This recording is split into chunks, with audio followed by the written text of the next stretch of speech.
The woman gave birth to a strange fetus. The doctors were amazed because she gave birth to a baby the size of a fist. The doctors told the father that the baby might not live through the night. But not only did he survive, and miraculously, he grew to be 12 years old. But he never grew in height, and he was born nearsighted and very ugly. The townspeople called him a rat. His classmates liked to throw him around like a toy. Even the teachers didn't like him. She thought he was disrupting the class, and Simon had to live with it and never explain. Simon's only friend was George. He was the most handsome boy in school. He played with Simon every day. He had a special seat on his bike for Simon. He'd take Simon to the lake for a swim. It was their secret base. Simon loved to dive and hold his breath. George never understood it.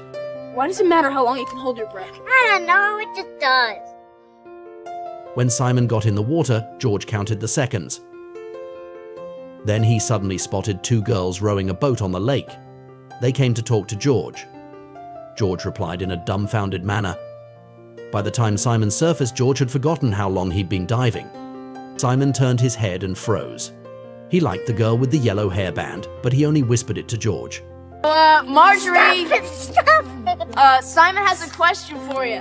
What is it, Simon? Nothing, goodbye!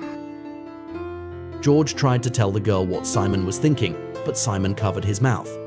Watching them play, the girl rowed away.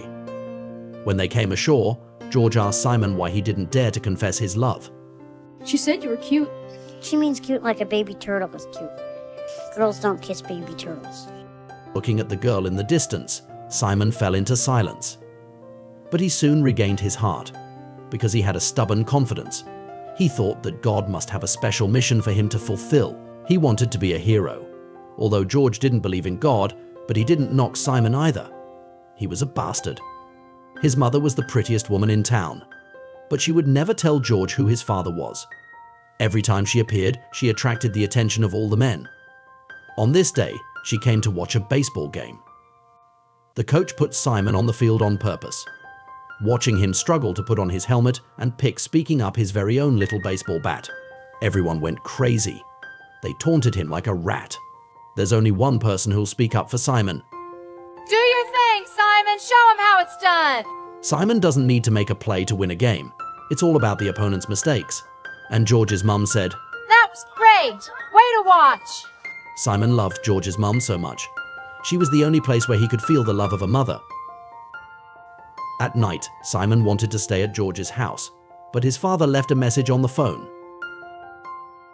George's mother was shocked by this indifference. She didn't say anything to comfort him. She called Simon to her, hugged him and kissed him goodnight. Simon was too small to buy a jumper that would fit, so George's mother knitted one for him. The woman and George were probably the only good things in Simon's life. But that very day, an accident happened.